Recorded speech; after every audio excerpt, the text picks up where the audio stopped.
Ministry थी, काफ़ी जगह सेवकाइयाँ थी और उन सेवकाइयों की वजह से मैं आप लोगों के बीच में नहीं आ पा रहा था। प्रभु का बहुत धन्यवाद, आप सभी लोगों को बहुत धन्यवाद। आप सभी लोगों ने हमारे लिए प्रार्थना की। कई उतार-चढ़ाव भी आए, थोड़ा-सा फिज़िकली कुछ-कुछ चीज़ों का सामना भी हमको करना पड़ा। लेकिन प्रभु का धन्यवाद कि एक बार फिर से प्रभु ने भला चंगी अवस्था में आप सभी के साथ मिलने के लिए अनुग्रह दिया और परमेश्वर के वचन को हम आपके साथ साझा कर पा रहे हैं। ये उसका महान दया है।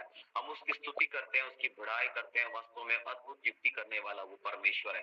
वो पराक्रमी परमेश्वर है। शब्दों में बयान नहीं की जा सकती। जो कुछ वो हमारे लिए करता है, उन बातों का वर्णन शब्दों में नहीं किया जा सकता है। हमारे अगर हम लिखने बैठे तो शायद कागज कम पड़ जाए। इतना महान, तेजस्वी, अद्भुत युक्ति करने वाले पराक्रमी परमेश्वर को महिमा और आदर और सलाम हम देते हैं। मेरे प्रियो, एक अध्ययन जो लगातार हम आप लोगों के साथ कर रहे हैं और एक बार फिर से आज की शाम हम आप लोगों के साथ उस अध्ययन को आगे बढ़ाना चाहते हैं।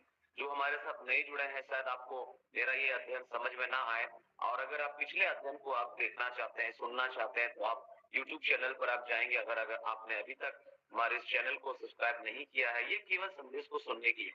ये इसलिए नहीं कि हमको महिमा मिले या हमारे चैनल को महिमा मिले, इसलिए नहीं, लेकिन विषय वस्तु को समझने के लिए आप सभी से कहना चाहते हैं कि आप YouTube पर जाएंगे तो हर घर प्रार्थना घर में आपको जो है ना ये सारी चीजें उपलब्ध मिलेंगी। और भी प्रभु के दास जो यहाँ आकर के उन्होंने अच्छे विषयों पर हमसे बातचीत की है। अच्छे टीचर लोग इस मंच पर आते रहे हैं और हमने कई अगुओं को इस मंच पर इस्तेमाल किया है और ये मंच एक ऐसा जगह रहा जहाँ पर हम अच्छे टीचरों को कई बार आमंत्रित किए और उन्होंने बहुत अच्छी शिक्षाएं दी और निश्चय मैं विश्वास करता हूँ कि आप सभी लोग उन सारे शिक्षाओं से लाभान्वित हुए हैं, आशीषित हुए हैं। आपने अपनी उन्नति को उसके द्वारा प्राप्त किया है, मैं विश्वास करता हूँ। और एक बार फिर आज की शाम विश्वास करें कि परमेश्वर आपसे बातचीत करेगा। मेरे प्रियो, हम मेल मिलाप वाले तंबू के विषय में देख रहे हैं। मेल मिलाप वाला तंबू वो ना केवल यीशु मसीह के जीवन को दिखाता है, वरन ये आपके और मेरे जीवन को दिखाता है। हमने इस बात को अध्ययन कर लिया मेरे प्रियो कि मेल मिलाप वाला तंबू बनाने का उद्देश्य क्या था। मेल मिलाप वाला तंबू किन किन बातों की ओर इशारा करता है। मेल मिलाप वाले तंबू के अंदर के कई पात्रों को, जो उनके अंदर जो पात्र है, मेल मिलाप वाला तंबू मूसा को बनाने की आज्ञा दी गई थी और परमेश्वर ने मूसा से कहा था कि 1 इंच भी इधर उधर नहीं होना चाहिए।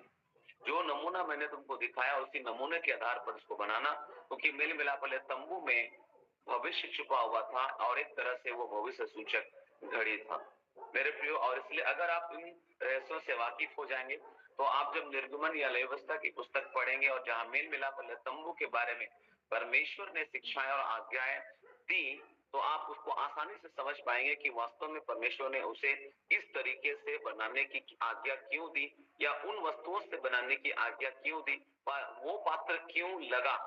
इन सब बातों का अर्थ आपको समझ में आएगा और आप पुराना नियम को बहुत ही खुशी से पढ़ने पाएंगे। हम लोग कई बार उन पुराने नियम के उन भागों को स्किप करके आगे बढ़ जाते हैं क्योंकि हमको समझ में नहीं आता है कि उसका मतलब क्या है और क्यों परमेश्वर ने उनको बाइबल में रख छोड़ा और इतना बड़ा बाइबल हो गया है। मेरे प्रियो, हम धन्यवाद देते हैं परमेश्वर को कि हमारे पास एक ऐसा बाइबल है जो काफी है, उसका एक एक वचन काफी है परमेश्वर के साथ जुड़ने के लिए। मेल मिलाप वाले तंबू के सीरीज में आगे बढ़ते हुए फिर एक बार मैं थोड़ा से अपने पिछले संदेश को स्मरण दिलाऊंगा जहां मैंने दीवट के बारे में थोड़ी बातचीत आपसे की थी। दीवट के बारे में आपसे बातचीत की थी। दीवट क्या कोई मुझे समझाएगा दीवट का जो अर्थ क्या होता है? ऐसे हिंदी में अगर साधारण एक अर्थ हम लें तो दीवट का मतलब क्या होता है? तो मुझे बता सकते हैं दीवट क्या होता है? दीवट लैंप, लैंप है ना, लैंप बहुत दिया, दिया है ना। तो आपको बताना चाहते हैं दीवट जो होता है वो दीपक को रखने का एक स्टैंड है, दीपदान है ना। दीवट जो होता है वो दीपक को रखने का स्टैंड है। अगर आप यहूदियों का जो दिया आप देखेंगे तो आप सभी को मालूम होगा कि उसमें 9 जो है ना दीपक थे और उसका स्टैंड को आप देखिए किस प्रकार से, आप उसको सर्च करिएगा गूगल पे तो आपको वो दिखाई देगा। यहूदी लोग किस प्रकार का दीपदान या दीवट को इस्तेमाल करते थे और उसमें 9 दीपक हुआ करते थे, है ना। तो दीवट जो है आप सभी को मालूम है वो पवित्र स्थान में था। मैं शिक्षाओं के साथ आपके बीच में हूँ, प्रचार नहीं कर रहा हूँ और प्रचार कर सकता हूँ, उलट पुलट प्रचार कर सकता हूँ। है ना, गरज गरज के प्रचार कर सकता हूँ, मैं इमोशनल प्रचार कर सकता हूँ, रुला सकता हूँ आप लोगों को, हंसा सकता हूँ आप लोगों को, लेकिन मैं इस समय चाह रहा हूँ कि मैं शिक्षाओं पर ध्यान दूं, है ना, सिखा सकूं मैं आप सभी लोगों को। तो दीवट जो है वो पवित्र स्थान में था मेरे प्रियो। दीवट जो है वो कहाँ था? पवित्र स्थान में। जैसे दीवट जो है पवित्र स्थान में था, वैसे ही मेरे प्रियो मैं आप सबसे कहना चाहता हूँ, कलीसिया पवित्र स्थान में रहनी चाहिए। क्योंकि ये जो दीवट है ये कलीसिया को ही दिखाता है, कलीसिया को ही दिखाता है, जिसके ऊपर 9 दीपक है ना। ये दीपक क्या है उस पर हम बातचीत जरूर करेंगे आज, है ना। तो पवित्र, ये जो दीवट है वो पवित्र स्थान में था, और जैसे दीवट जो है वो पवित्र स्थान में था, वैसे ही कलीसिया पवित्र स्थान में रहनी चाहिए, अर्थात पाप और संसार से अलग। पवित्र स्थान में रोशनी केवल दीवट से ही मिलती थी। इसका अर्थ है कि कलीसिया अर्थात विश्वासी और सेवक अपने जीवन और सेवकाएं के द्वारा परमेश्वर के लिए चमकना चाहिए। आप जो दीवट है, आपके ऊपर 7 दीपक है जो उजाला देने के लिए, वो उजाला देने के लिए आपको दी गई है। तो कलीसिया अर्थात विश्वासी और सेवक जो है अपने जीवन और सेवकाई के द्वारा परमेश्वर की महिमा के लिए चमकना चाहिए। तो जीवन के द्वारा चमकना अर्थात स्वभाव के द्वारा चमकना, जीवन के द्वारा चमकने का मतलब है स्वभाव के द्वारा चमकना और सेवा के द्वारा चमकना। तो इसका अर्थ क्या है? वरदानों के द्वारा चमकना, है ना। वरदान, जो वरदान तुमको मिले हैं उसको संसार में प्रज्वलित करो। परमेश्वर, पौलुस ने तीमुथियुस से कहा, और ये संदर्भ हमारे लिए, हम पर लागू होता है। तो वरदानों के द्वारा चमकना, हमें यह जानकारी होना चाहिए कि परमेश्वर कैसे चाहता है कि हम उसके लिए चमके, कैसे वो चाहता है कि हम उसके लिए चमके। हमको अपने बुलाए जाने और चुने जाने को, अपने चुन लिए जाने को सिद्ध करने का भली भांति यत्न करते जाना चाहिए। क्यों परमेश्वर ने हमको चुना है, क्यों हमको बुलाया है, क्यों हम इस प्रकार की मीटिंग में आज हम लोग जुड़े हुए हैं, क्यों हम आत्मिक सभाओं के साथ जुड़े हुए हैं, क्यों हम एक कलीसिया से जुड़े हुए हैं, क्यों हम यीशु मसीह से जुड़े हुए हैं, क्यों हम बाइबल से जुड़े हुए हैं, क्यों हम बाइबल के परमेश्वर से प्रार्थना में जुड़े हुए हैं, क्यों आखिर हम जुड़े हुए हैं? मेरे प्रियो, उस जुड़े जाने को, उस बुलाए जाने को, उस चुने जाने को आपको भली भांति जो ना उसको सिद्ध करना है। उसको, उस बुलाए जाने और चुने जाने को आपको सिद्ध करने का पूरा कोशिश करना है। परमेश्वर चाहता है कि हर कोई चमके। परमेश्वर ये चाहता है कि हर कोई चमके, आप में से कोई बिना उजाले के न रहे। हम एक वचन देखते हैं जो हम लोगों को मिलता है मत्ती रचित सुसमाचार और उसका 5 अध्याय, एक महान संदेश जो पहाड़ी उपदेश कहलाया, उस संदर्भ पर हम थोड़ी देर बात करते हैं। और वहां पर 14 से लेकर 16 तक आप देखिएगा, ये बहुत जाना माना संदर्भ है, मत्ती 5, 14, 15, 16। मेहरबानी करके आप में से कोई जिसके हाथ में बाइबल है पढ़ने में सहायता करें। जगत की ज्योति हो, जो नगर पहाड़ पर बसा हुआ है वह छिप नहीं सकता, और जो दिया जलाकर पैमाने के नीचे नहीं परंतु दीवट पर रखते हैं, तब उससे घर के सब लोगों को प्रकाश पहुंचता है। उसी प्रकार तुम्हारा उजियाला मनुष्यों के सामने चमके चमके कि वो तुम्हारे भले कामों को देखकर तुम्हारे पिता की जो स्वर्ग में है बड़ाई करे। आमीन, आमीन। तुम जगत की ज्योति हो। यीशु मसीह ने ना केवल ये बात कहा कि मैं जगत की ज्योति हूँ, यीशु मसीह ने कहा कि तुम जगत की ज्योति हो। आप लाइट है इस संसार में मेरे प्रिय। लोग यीशु मसीह को सीधे तौर पर नहीं जान सकते, नहीं देख सकते, लेकिन यीशु मसीह के लोगों को लोग देख सकते। जो इस पृथ्वी पर आपको और मुझे रखा गया है, आपको लोग देख सकते हैं। अगर आप यीशु मसीह के बारे में बात करेंगे तो ये कौन है यीशु मसीह? लेकिन मेरे प्रिय, मैं आपको बताना चाहता हूँ, यीशु मसीह का जीवन को दिखाने के लिए आपको और हमको इस संसार में चुना गया है। परमेश्वर का वचन पहला पतरस 2:9 आप सभी को याद होगा, वो संदर्भ जहां ये लिखा है कि तुम एक चुना हुआ वंश हो। जहां ये लिखा हुआ है मेरे प्रियो कि हम परमेश्वर की नीच प्रजा है, जहां ये लिखा है कि हम पवित्र लोग हैं, जहां ये लिखा हम याजकों का समाज है, जहां ये लिखा है कि परमेश्वर ने अंधकार में से अद्भुत ज्योति में हमको बुला लिया ताकि हम उसके गुण प्रकट करें। क्या गुण है उसका? चमकना। यीशु का गुण चमकना है, वो ज्योति है और आपको और हमको परमेश्वर ने ज्योति बनने के लिए संसार में रखा है। तो यहाँ पर हमने देखा कि तुम जगत की ज्योति हो और जो नगर पहाड़ पर बसा हुआ है वो छिप नहीं सकता। और लोग दिया जला करके पैमाने के नीचे नहीं रखते परंतु दीवट पर रखते हैं। तो दीवट का मतलब दिया नहीं होता है। दीवट जो है वो स्टैंड है जिसके ऊपर में दीपक रखा जाता है, दिया को रखा जाता है, वो दीपदान है, दीपदान। ठीक है, तो यहाँ पर लिखा है कि दिया जला करके लोग पैमाने के नीचे नहीं रखते परंतु कहाँ रखते हैं? दीवट पर। परमेश्वर ने आपको और मुझे दीवट बनाया है और इस पर उसने अपनी ज्योति को, अपना दीपक को रखा है। ये दीपक को रखा है और ताकि घर के सब लोगों को प्रकाश पहुंचे, ताकि घर के लोग, ये संसार उसका घर है मेरे प्रियो, उनको ज्योति पहुंचे, प्रकाश पहुंचे। उसी प्रकार लिखा है तुम्हारा उजियाला मनुष्यों के सामने चमके कि वे तुम्हारे भले कामों को देख करके, तुम्हारे भले कामों को देख करके तुम्हारे पिता की जो स्वर्ग में है वो बड़ाई करे। देखिए, लोगों को आप यीशु मसीह से सीधे आप साक्षात्कार नहीं कर सकते। लोग यीशु मसीह को कहां देखेंगे? लोग यीशु मसीह को आप में देखेंगे, लोग यीशु मसीह को आपके जीवन में देखेंगे। कई बार मेरे प्रियो हम यहां गलती करते हैं। इससे पहले कि हम बाइबल का संदर्भ दें, इससे पहले कि हम बाइबल का, परमेश्वर का इंट्रोडक्शन लोगों को दें, आपका जीवन खुद ब खुद बयां करता है कि आप यीशु के हैं, आप परमेश्वर के हैं। और इसलिए एक ऐसा जीवन आपको जीना है जिससे कि लोग परमेश्वर की जो स्वर्ग में है बड़ाई करें, परमेश्वर की जो स्वर्ग में है वो उसकी प्रशंसा करें। सो मेरे प्रियो, यहाँ दीवट की भूमिका को हम बताना चाह रहे हैं कि दीवट अर्थात अपने वरदानों को चमकाना, स्वभाव के द्वारा चमकना, अपने जीवन के द्वारा चमकना। तो अपने बुलाए जाने और चुने जाने को सिद्ध करने का भली भांति यत्न करो।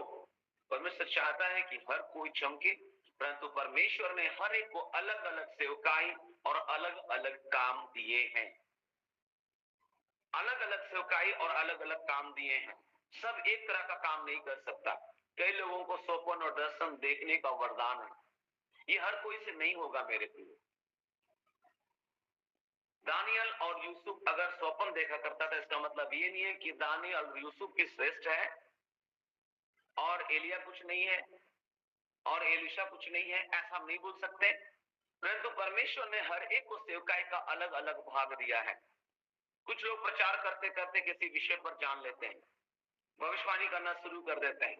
तो कुछ को उसी आत्मा के द्वारा भविष्यवाणी का वरदान है, कुछ को उसी आत्मा के द्वारा परख का वरदान है, कुछ को उसी आत्मा के द्वारा बुद्धि का वरदान है, ज्ञान का वरदान है, कुछ को उसी आत्मा के द्वारा चंगाई का वरदान है। हो सकता है हर एक को चंगाई का वरदान ना मिले, इस बात से निराश मत होइए मेरे प्रियो। परमेश्वर ने कुछ ना कुछ वरदान आपको दे रखा है, वही वो आत्मा जिसे चाहता है उसे वो वरदान बांट देता है। कुछ को उसी आत्मा के द्वारा अन्य भाषा बोलने का भी वरदान। याद रखिएगा, अन्य भाषा के ऊपर में बहुत विवाद है। मैं एक बहुत अच्छे टीचर जिसका नाम जैक पूनन है, प्रभु के बहुत महान दास है, पिछले दिनों उसके अध्ययन को देख रहा था तो मैं देख रहा था उसमें कि कैसे अन्य भाषा को लोगों ने केवल ऐसे कुछ शब्द के रूप में ले लिया कि हमको रबा रबा लबा लबा कर देना हो गया। नहीं मेरे प्रियो, ऐसा नहीं है। अन्य भाषा का मतलब भाषा से है, वो एक ऐसी भाषा है जो आप नहीं बोलते हैं लेकिन परमेश्वर का आत्मा आपको बुलवाता है और वो कहीं का तो भाषा है। लेकिन खैर, इस पर हम ज्यादा विवाद नहीं करना चाहते हैं, लेकिन मैं आपको बताना चाहता हूं कि अन्य भाषा व्यक्तिगत उन्नति कराता है। पौलुस पहला कुरिन्थी 14 अध्याय में जो कुछ लिखा है, इसको आज भी कलीसिया को अध्ययन करने की जरूरत है ठीक से। अन्य भाषा नहीं है ऐसी बात नहीं है, अन्य भाषा है, परंतु कई बार हम लोग यूं ही उसको इस्तेमाल कर रहे हैं। अगर आप में से कुछ लोग विवाद करना चाहते हैं तो एक बहुत ही अच्छा टीचर है प्रभु के दास, उसका वीडियो आप लोगों को हम भेज सकते हैं जहां उन्होंने अन्य भाषा के ऊपर में बहुत ही क्लियर संदेश लोगों के सामने रखा है। सो अन्य भाषा है, परमेश्वर का आत्मा लोगों को देता है। एक ऐसी भाषा जो वो नहीं बोलता है, लेकिन वो भाषा अन्य जातियों के लिए एक चिन्ह ठहरता है, अविश्वासियों के लिए एक चिन्ह ठहरता है। जैसे उन यहूदी अविश्वासियों के लिए पेंतीकोस्त के दिन में वो अन्य भाषा चिन्ह ठहरा, और जब लोग बोल रहे थे तो लोगों को अपनी अपनी भाषा में परमेश्वर की महिमा और बड़ाई सुनाई दी। और लोग आश्चर्य किए कि क्या ये गलीली पुरुष नहीं है? यरूशलेम छोड़ करके, इज़राइल के इस सीमाना को छोड़ करके लोग कहीं बाहर नहीं गए, तो ये अरबी कैसे बोल रहे हैं?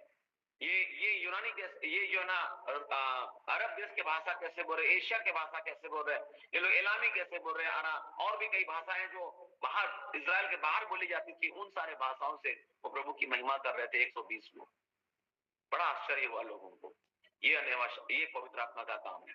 तो वो आत्मा अलग अलग वरदान देता है और अलग अलग सेवकाइयां देता है, और इसलिए किसी को बड़ा या छोटा करके हम नहीं आंक सकते हैं कि नहीं अमुक पास्टर जो है ना बड़ा जबरदस्त है, वो ऐसा प्रचार करता है, वो ऐसा बोलता है, उनके पास कुछ और खूबी हो सकती है।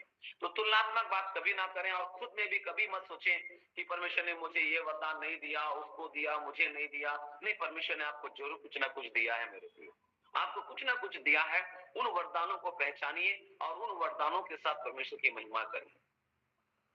अपने उन वरदानों को पहचानिए और उन वरदानों के द्वारा परमेश्वर की महिमा करिए।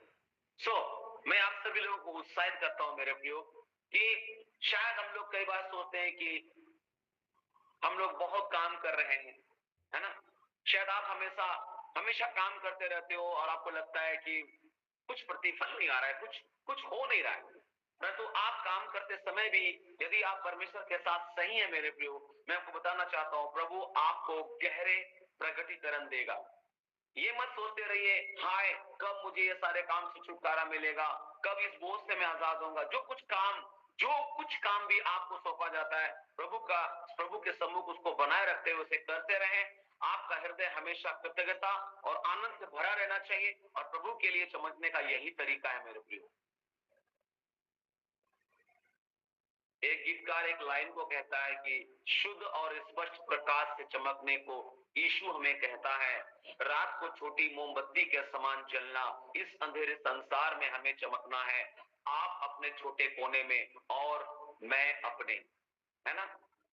हम पहले ही इस बात को ध्यान कर चुके हैं, पिछले अध्ययन में मैंने आपको याद होगा कि ये जो दीवट है ये शुद्ध सोने का बनाया जाता था, ये शुद्ध सोने का बनाया जाता था। कलीसिया शुद्ध सोने की होनी चाहिए, कलीसिया शुद्ध सोने की होनी चाहिए।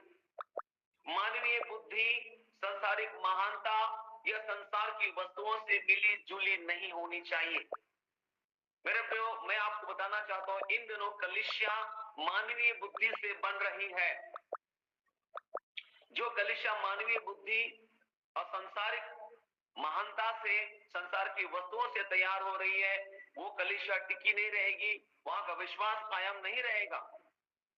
यदि सच ये है मेरे प्रियो, यदि 100 आदमी कलीसिया में है तो 5% लोग ही रिसीव करते हैं वचन को, 5% ही। यही दुनिया की सच्चाई है। 5% लोग ही स्वीकार करते हैं, 5% लोग ही। आप में से कई लोग हमारे साथ जुड़े हुए हैं, लेकिन आप में से हर एक सही रीति से वचन को नहीं ग्रहण कर पाएंगे। 5% ऐसे लोग ही होंगे, क्योंकि थोड़े ही हैं। बुलाए हुए बहुत, चुने हुए थोड़े। ये वचन में आप उन थोड़े लोगों में आ जाइए मेरे प्रियो। मैं आप सबसे कहना चाहता हूं कि अपने बुलाए जाने के स्तर को चुने जाने के स्तर तक पहुंचा दीजिए। बुलाए हुए तो बहुत है, लेकिन चुने हुए थोड़े। अपने स्तर को ऊंचा करिए। आप बुला लिए गए हैं, इतनी बड़ी भीड़ है, लेकिन उनमें से चुने हुए कुछ है। आप उस चुने जाने वाले भीड़ में घुस जाइए। तो मेरे प्रियो, मैं आपको बता रहा हूं कि दीवट शुद्ध सोने का बनाया जाता था, और कलीसिया जो है वो शुद्ध सोने की होनी चाहिए। अर्थात मानवीय बुद्धि, संसारिक महानता या संसार की वस्तुओं से मिली जुली नहीं होनी चाहिए। संसार और पाप से अलग कलीसिया पवित्र होनी चाहिए। और इस तंबू में बहुत सारी वस्तुएं कलीसिया को दिखाती है मेरे प्रियो। उस मेल मिलाप वाला तंबू के अंदर बहुत सारी बातें कलीसिया की ओर इशारा करती थी। अगर आप मेल मिलाप वाला तंबू को स्टडी कर रहे हैं मेरे प्रियो, तो मैं आपको बताना चाहता हूं कि मेल मिलाप वाला तंबू में जो मेज भी है वो कलीसिया को दिखाता है, धूप वेदी वो कलीसिया को दिखाता है, पीतल की वेदी वो कलीसिया को दिखाता है, संदूक भी कलीसिया को दिखाता है। जितना अधिक ये यीशु मसीह के जीवन को दिखाता है, उतना ही अधिक ये कलीसिया को भी दिखाता है। मेरे जिस प्रकार यीशु मसीह में खूबियां और गुण थे, परमेश्वर अपनी कलीसिया में उस खूबी को ढूंढ रहा है। अपने उस खूबी को वो कलीसिया में ढूंढ रहा है, जबकि ये सारी वस्तुएं कलीसिया को दिखाती हैं, परंतु दीवट जो है वो महिमामय कलीसिया को दिखाती है। महिमामय कलीसिया जिसमें ना कलंक, ना झुर्री, ना कोई और ऐसी वस्तु है। इफिसियों 5:27 के वचन के अनुसार वो एक ऐसी कलीसिया जिसमें कोई कलंक नहीं, कोई झुर्री नहीं, कोई और ऐसी वस्तु नहीं। जब आप इफिसी 5:27 से पढ़ लें, वहां पर क्या लिखा है जी, पढ़ते हैं हम लोग। और उसे एक ऐसी तेजस्वी कलीसिया बनाकर अपने पास खड़ी करे, जिसमें ना कलंक, न झुर्री, ना कोई और ऐसी वस्तु हो, वरना पवित्र और निर्दोष हो। हाँ, यहाँ पर स्पष्ट लिखा हुआ है कि और उसे एक ऐसी तेजस्वी कलीसिया बनाकर, यहाँ पर ऊपर से अगर हम पढ़ेंगे तो लिखा है कि उसको वचन के द्वारा, उसको अर्थात कलीसिया को वचन के द्वारा जल के स्नान से शुद्ध करके पवित्र बनाए। मेरे प्रियो, जब आप वचन सुनते हैं तो वो भी आपके पवित्रीकरण में आपकी मदद करता है। वचन के द्वारा और जल का स्नान, आप हर दिन नहाते हैं, आपको हर दिन नहाने की जरूरत पड़ती है, आपको हर दिन वचन की जरूरत है, जिसके द्वारा कि आप एक स्नान को ले, एक स्नान, नहाया जाना, ताकि उसके द्वारा पवित्रता की ओर हम आगे बढ़ सके। यीशु ने कहा, जो बात मैंने तुमसे कही है उसके कारण तुम शुद्ध हो। जवान किस उपाय से अपने आप को शुद्ध रख सकता है? मेरे पे वो वचन ही है जिसके द्वारा हम खुद को शुद्ध रख सकते हैं। तो हर दिन आपको वचन से नहाना है, हर दिन वचन से नहाना है। यदि आप वचन को नहीं ले रहे मेरे पे हो, तो सोच लीजिए कि आप कैसे बदबूदार जिंदगी जी रहे हैं। यह वचन का नहाना जरूरी है। उसको वचन के द्वारा जल के स्नान से शुद्ध करके पवित्र बनाए और एक ऐसी तेजस्वी कलीसिया बनाकर अपने पास खड़ी करे, जिसमें न कलंक, न झुर्री, न कोई और वस्तु हो, वरन पवित्र और निर्दोष हो। हालेलुया। यह दीवट है, यह दीवट महिमा में कलीसिया को दिखाता है। तेजस्वी दीवट जहां पर उजियाला है, उजियाला है। तो हम इस बात को देख रहे हैं मेरे प्रियो कि सारी वस्तुएं कलीसिया को दिखाती है, मेज, धूप वेदी, पीतल की वेदी, संदूक इत्यादि, लेकिन जो ये जो दीवट है वो महिमा में कलीसिया को दिखाता है। क्योंकि और सारी वस्तुओं में लकड़ी मिश्रित थी, परंतु दीवट चोखे सोने का बना था।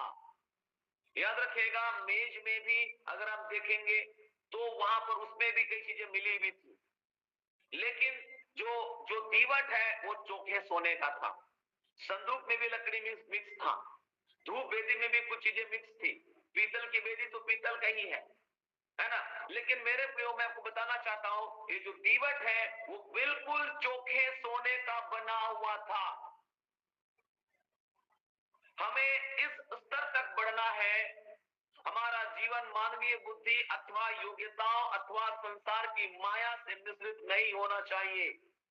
ये चोखा सोने का मतलब ये होता है, आपको चोखा सोना बनना पड़ेगा, आपको खरा सोना बनना पड़ेगा। एक और बात मेरे प्रियो, मैंने आपको बताई थी कि तंबू की बहुत वस्तुओं की लंबाई बताई गई है। मेल मिलाप वाला तंबू में हर वस्तुओं का माप बताया गया है, लंबाई चौड़ाई बताया गया है, परंतु दीवट की लंबाई के बारे में कहीं नहीं बताया गया है। क्यों? क्यों? कलीसिया को मसीह के पूरे डील डॉल तक बढ़ना है। आप जितना बढ़ सकते हैं बढ़िए। इफिसियों 4:13 में एक बात तुम लोग पाते हैं, इफिसियों 4:13, और वहां पर क्या लिखा है जी?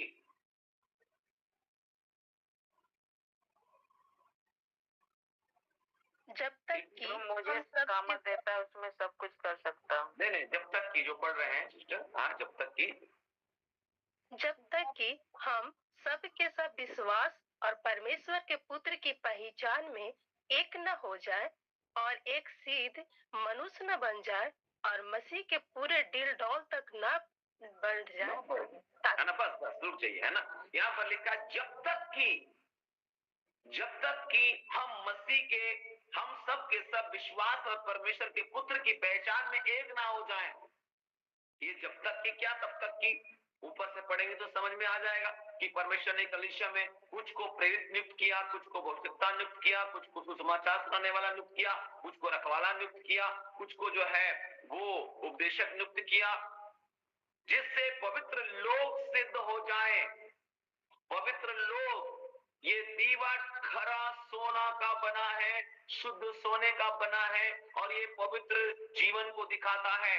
आप और हम जो पवित्र लोग हैं सिद्ध हो जाए और सेवा का काम किया जाए और मसीह की देह उन्नति पाए। और जब तक कि हम मसीह के हम सब के सब विश्वास और परमेश्वर के पुत्र की पहचान में एक ना हो जाए और एक सिद्ध मनुष्य ना बन जाए और मसीह के पूरे डील डोल तक ना बढ़ जाए। यहाँ पर लिखा है कलीसिया को मसीह के पूरे डील डोल तक बढ़ना है। जब तक कि हम ना बढ़ जाएं, तब तक के लिए मेरे प्रिय ये 5 प्रकार की सेवकाई को कलीसिया में रखा गया है कि वचन दे दे करके पांचों का काम परमेश्वर के वचन की घोषणा करना है।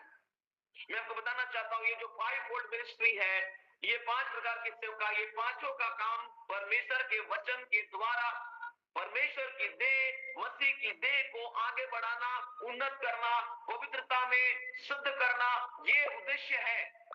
ये है भविष्यवक्ता, ये अंगुली, ये प्रेरित है। आप ऐसे करेंगे, ये प्रेरित है, ये बोधकता है, ये प्रचारक है, ये रखवाला पास्टर है, और ये टीचर है। ये छोटी उंगली टीचर है। कई बार इसको हम लोग नजरअंदाज कर देते हैं, लेकिन कान की खुजली और कान में जो कचरा है, यही उंगली ठीक बैठता है मेरे पे। आप अंगूठा से ऐसा नहीं करते। 5 फोल्ड मिनिस्ट्री की गलत टीचिंग है, यहाँ पर हम नहीं बात करेंगे इस समय। तो मैं आपको बताना चाहता हूँ ये इसलिए दिया गया है कि हम मसीह की पहचान में, मसीह के पूरे डील डोल तक हम बढ़ जाएं। तो इस ईश्वरीय स्वभाव की बढ़ोतरी में कोई भी हम पर सीमा नहीं लगा सकता है। आप जितना बढ़ना चाहते हैं बढ़िए। मृत्यु में ही स्वभाव की स्थिरता का अंत होता है मेरे प्रियो। मृत्यु के पश्चात हमारा स्वभाव बदल नहीं सकता है।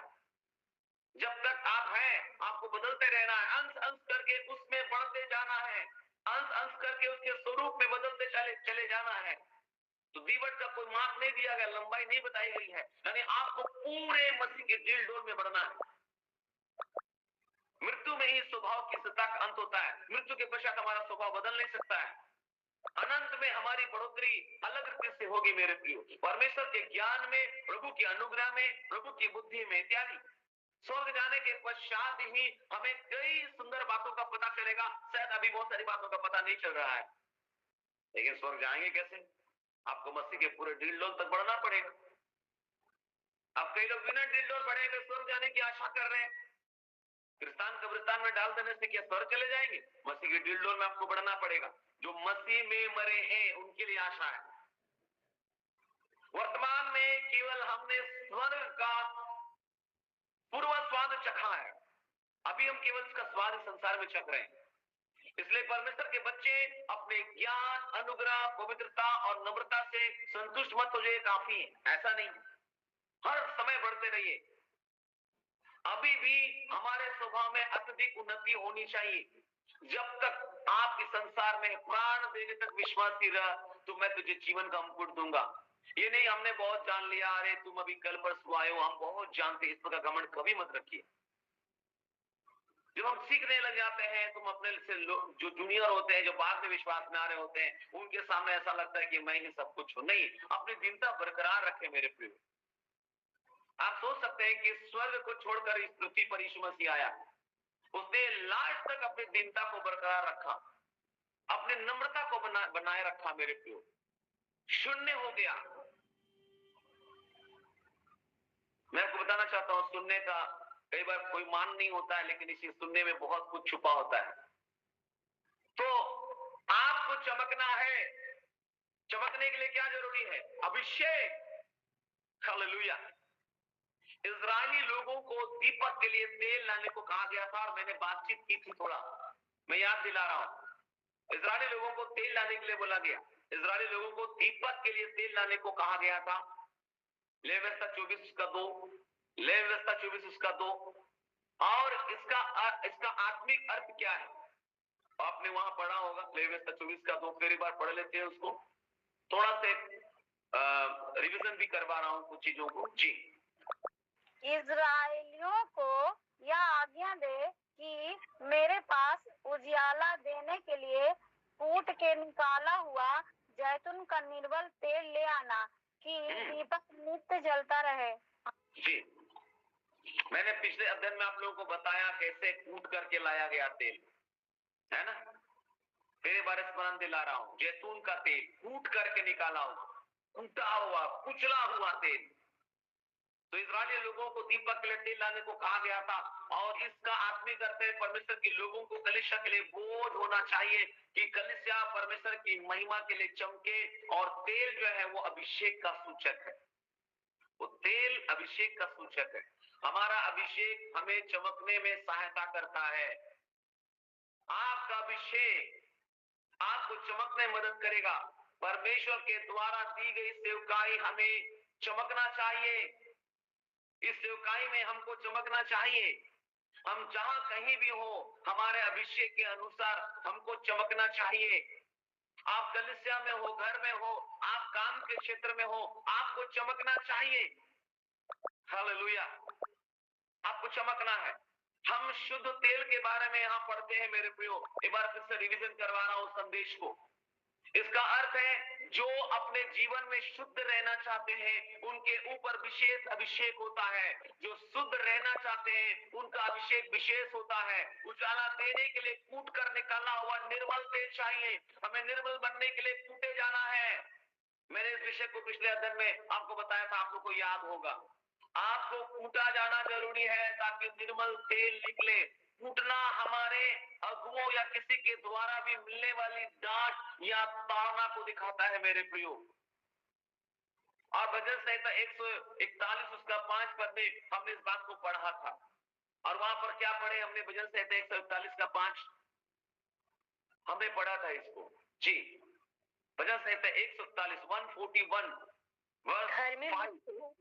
धर्मी मुझको मारे तो यह कृपा मानी जाएगी, और वह मुझे ताड़ना दे तो यह मेरे सिर पर का तेल ठहरेगा। मेरा सिर उससे इनकार न करेगा। लोगों के बुरे काम करने पर भी मैं प्रार्थना में लवलीन रहूंगा। धर्मी मुझको मारे तो ये कृपा मानी जाएगी। धर्मी मुझको मारे तो ये क्या मानी जाएगी? कृपा मानी जाएगी। और वह मुझे ताड़ना दे तो यह मेरे सिर पर का तेल ठहरेगा। मेरे प्रियो, कई बार परमेश्वर पाप की वजह से लोगों को डांटा, लोगों को दंड दिया, लोगों को मारा ताकि वो सुधार में आ सके। कई बार परमेश्वर अपने वचन के द्वारा हमें डांटता है। कई बार प्रभु के दास दासियां अगुए हमें डांटते हैं। तो इस डांट से आप अगर बुरा मान जाएंगे तो आप अधोलोक में खुद को पाएंगे। कभी कभी अगुए हम पर गरजते हैं। कभी कभी कुछ सेवक ऐसे होते हैं मेरे प्रियो जो ऐसा वचन प्रचार करते हैं कि हमको लगता है मुझे इसका नहीं सुनना है। आज अपने कानों की खुजली के अनुसार हमने बहुत से उपदेशक बटोर लिए हैं और हम वही सुनना चाहते हैं जो मेरे फायदे की बात हो, जिसमें आशीष की बात है, मटेरियल ब्लेसिंग, भौतिक आशीष की बात है। मेरे प्रियो, हम केवल अपने कानों की खुजली मिटाने के लिए ऐसे सेवकों की सुन रहे हैं और वहां लाखों की भीड़ बढ़ा रहे हैं। और उन सेवकों को भी मालूम हो गया है कि लोगों को क्या चाहिए और उसी हिसाब से वो लोगों के पास आते हैं। आपका लोकल पास्टर न जाने कितनी बार उन बातों का प्रचार कर चुका है, लेकिन आपका लोकल पास्टर को तो आप भाव देते नहीं है। आप भाव देंगे दिल्ली, मुंबई, पंजाब वाले को, चेन्नई वाले को भाव देंगे। अरे वही प्रचार वो कर रहे हैं। माफ कीजिएगा, मुझे एक उदाहरण देना पड़ रहा है। वो प्रभु के दास है। मैं एक दिन सुन रहा था अंकित सजवान जी को, और वो बोल रहे थे कि पवित्र आत्मा आपको दिया जाएगा। वो बोल रहे हैं मांगो तो तुम्हें दिया जाएगा, ढूंढो तो तुम पाओगे। वहां पवित्र आत्मा को देने के बारे में बोला गया है। कमेंट में बोला जा रहा है इससे पहले कभी मैंने ऐसा वचन नहीं सुना था। पता नहीं आपने लोकल पास्टर को भी सुना है कि नहीं ठीक से, है ना? क्या ये नई बात है? क्या ये नई बात है? उसने कह दिया तो ये बड़ी बात है। उसने थोड़ा म्यूजिक के साथ, थोड़ा से और गीत संगीत के साथ, थोड़ा पीछे से हालेलुया प्रेज द लॉर्ड के साथ, थोड़ा सा एकदम चमकदार अंदाज में, सोशल मीडिया में तो सब कुछ एडिटिंग होता है, चुप चुप चुप चुप चुप, आओ होली स्पिरिट आएगा, मांगो तो मिलेगा, ये वाला ठीक था, ये वाला प्रचार ठीक था। देखिए वो प्रभु की दास है, मैं उसका विरोध नहीं कर रहा हूं, लेकिन मैं बताना चाह रहा हूं, क्या आप अपने स्थानीय पास्टर को सुने हैं ठीक से? उसने भी कितनी दफा इस बात पर हमें सिखाया होगा। शायद उनके बोलने के पीछे कोई बैकग्राउंड म्यूजिक नहीं बज रहा है, शायद उनके बोलने के पीछे कोई बहुत जोर हालेलुया शोर शराबा नहीं हुआ, आपको लगा नहीं ये तो मेरे पास्टर ऐसा बोले, हमको कभी समझ में नहीं आया, लेकिन अभी जाके समझ में आया जब उनकी सजवान जी ने कहा कि मांगो तो तुम्हें दिया जाएगा। ये होली स्पिरिट के संबंध में कई बार हम अपने स्थानीय पास्टरों को अवहेलना कर देते हैं, उसकी डांट हमको पसंद नहीं है, ये डांट रहा है। अरे भाई धर्मी अगर तुमको डांटे, अगर धर्मी तुमको डांटे तो कृपा मानी जाती है, ये कृपा मानी जाती है। वो अगर ताड़ना देना तो आपके सिर पर का तेल ठहरेगा। अभिषेक यहाँ पर आता है, अभिषेक डांट से आता है, अभिषेक ऐसा बोलने से नहीं, भर जाओ तुरंत एकदम जीभ लपलपाई वाला जो चॉकलेट आता है ना, कैसे जीभ लपलपाई, भर जाओ, लोग भरने लग जाते हैं, ऐसा नहीं है। अभिषेक डांट से आता है, डांट से। जब धर्मी तुमको डांटेगा तो कृपा मानी जाएगी, और जब वो ताना देगा, ये मेरे सिर पर का तेल ठहरेगा, लिखा है, अभिषेक ठहरेगा। हालेलुया। मेरे प्रिय, कई बार खुली भी डांट गुप्त प्रेम से अधिक अच्छा होता है। नीति वचन 27 उसका 5 और 6 में लिखा है। नीति वचन 27 उसका 5 और 6 को निकालिए, आप वहां पर देखिएगा। कभी कभी ऐसे प्रचार हमको पसंद नहीं आता है ना? क्या लिखा है वहां पर? खुली हुई डांट गुप्त प्रेम से उत्तम है। जी, जो घाव मित्र के हाथ से लगे वह विश्वास योग्य है, परंतु बैरी अधिक चुंबन करता है। खुली हुई डांट गुप्त प्रेम से उत्तम है, और लिखा है जो घाव मित्र के हाथ से लगे वो विश्वास योग्य होता है। कभी कभी मित्र के हाथ से हमको घाव लगता है, वो मित्र कोई और नहीं यीशु हो सकता है, वो मित्र परमेश्वर है, वो मित्र आपका पास्टर है। अरे बाप रे, ऐसा बोला ना, घाव लग गया जैसा लग रहा है, ऐसा प्रचार किया। पिछले दिनों संडे मैंने अपनी कलीसिया में बोला, मैं यहाँ भीड़ बढ़ाने के लिए नहीं आया हूँ, यहाँ भीड़ बढ़ाने के लिए हमारा एक वर्ड है, माफ कीजिएगा झारखंडी वर्ड, लोलो चुप्पू करने के लिए हम नहीं आए, सहलाने नहीं आए। हमको भेड़ चाहिए, हमको भीड़ नहीं चाहिए, हमको भेड़ चाहिए। और अगर आप सुन नहीं रहे, प्रभु के वचन के साथ सही के साथ नहीं है तो निकल जाइए, हमको कोई मतलब नहीं है। आपको प्रभु ने चुना है, बुलाया है, और अपने बुलाए जाने को सिद्ध करो। और अगर आप सिद्ध नहीं कर रहे हैं तो कोई फायदा नहीं है कलीसिया में आकर के भीड़ जुटा करके कुर्सी गरम करके, कोई फायदा नहीं है कि कलीसिया में घुसम कुर्सी भर गए गर्मी में, कोई फायदा नहीं है। अगर आप संसार के साथ अगर अपना नाता नहीं तोड़ रहे हैं, संसारिकता के साथ अभी भी आपका जो है ना मेल जोल है संसार के साथ, तो आप परमेश्वर का बैरी है, उसका मित्र नहीं हो सकते हैं। जो संसार से प्रेम करता है वो परमेश्वर का बैरी होता है। अगर आप ऐसा कर रहे हैं, अगर शरीर पर मन लगा रहे हैं, अगर आप अवहेलना कर रहे हैं, अगर आप हकीला आत्मा से ग्रसित है, अगर आपके अंदर वो क्या बोलेंगे, एक तरह से परमेश्वर के विरोध जाने वाला, बलवा करने वाला मन है, तो आप जहां पर नहीं हो सकते। अगर आप भलाई के विरुद्ध हैं, अगर आप परमेश्वर के मेल मिलाप के विरुद्ध हैं, अगर आप सच्चाई के विरुद्ध हैं, अगर आप सत्य के विरुद्ध हैं, अगर आप पवित्रता के विरुद्ध हैं, तो आप परमेश्वर के नहीं हो सकते। आपको कहीं और चले जाना चाहिए, उससे अच्छा है। लोगों को मैं बड़ा जोर डांटा, तो लोगों को बोला, अरे आज पास्टर जी ने बड़ी जोर डांट लगाई। मैंने उनको फिर बताया, भैया ये डांट खुली हुई, जो मैं बताना चाह रहा हूँ, खुली हुई डांट गुप्त प्रेम से कहीं अधिक उत्तम होता है। और अगर धर्मी अगर आपको जो है ना घाव देगा ना, ये विश्वास योग्य होता है। लेकिन बैरी बहुत अधिक चुंबन करता है, आपको बताना चाहते हैं। ये लोलो चुपो वाला प्रचार करने वाला कौन होता है? बैरी होता है। बैरी बहुत चुंबन करेगा। ओ प्रभु, इस प्रकार से मुझे दिखा रहा है, आपको 4 चक्का मिलने वाला है, खाली 4 चक्कर 5 चक्का दिलवाओगे, स्वर्ग का टिकट का लिए कुछ उपाय करो। मेरे प्रियो, आपको सावधान होना है, तो आपको डांट सुनना है। परमेश्वर ने भी डांटा। यशाया 57 उसका 17 एक वचन निकालेगा, यशाया 57 उसका 17, वहां पर क्या लिखा है? जी, 57:17। उसके लोभ के पाप के कारण मैंने क्रोधित होकर उसको दुख दिया था और क्रोध के मारे उससे मुंह छिपाया था, परंतु वह अपने मनमाने मार्ग में दूर भटकता चला गया था। परमेश्वर का वचन बोलता है उसके लोभ के पाप के कारण मैंने क्रोधित होकर उसको दुख दिया था। परमेश्वर कई बार क्रोधित होता है, ऐसा नहीं कि क्रोधित नहीं होता है। लिखा है परमेश्वर विलंब से क्रोध करता है लेकिन क्रोध करता है, और वो इसलिए क्रोधित हुआ उसके लोभ के पाप के कारण। परमेश्वर इसलिए ताकि वो जो भटक गया है उसको सही राह दिखाए। कई बार परमेश्वर क्रोधित होता है ना। तो धर्मी अगर मुझको मारे तो ये कृपा मानी जाएगी, वह मुझे अगर ताड़ना देगा तो ये मेरे सिर पर तेल ठहरेगा, सिर पर तेल। अगर आप ऐसे प्रचारकों की नहीं सुन रहे हैं तो आपके सिर में तेल की घटी हो जाएगी। अगर आप ऐसे प्रचारकों की नहीं सुन रहे हैं तो आपके सिर पर तेल की घटी हो जाएगी। और लिखा तेरे सिर पर तेल की कमी नहीं होनी चाहिए। तो तेरे सिर पर तेल की कमी कैसे नहीं होगी? हमको खुली भी डांट चाहिए परमेश्वर के वचन से। ऐसे प्रचारकों की सुनिए। तीमुथियुस को जब पौलुस प्रचार करने के लिए भेज रहा था तो क्या बोल रहा था पता है? आप देखिए, चलिए मेरे साथ तीमुथियुस में चलते हैं और वहां पर दूसरा तीमुथियुस में चलते हैं 4 अध्याय में, और वहां पर जो है ना 4 का 2 पद में हम लोग देखते हैं क्या लिखा है।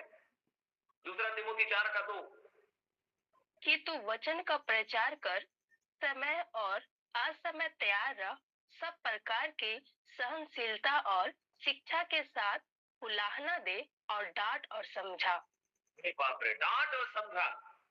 सिस्टर का बाइबल में यही लिखा हुआ है, मेरी बाइबल में तो लिखा है मत डांटना, उसको पुचकारते रहना, उसको पुचकारते रहना, ऐसे सहलाते रहना, डांटना नहीं तो चट छोड़ के भाग जाएगा। अरे भाग जाएगा भाई, भाग जाएगा। समझ क्यों भेड़ नहीं था इसलिए भाग गया।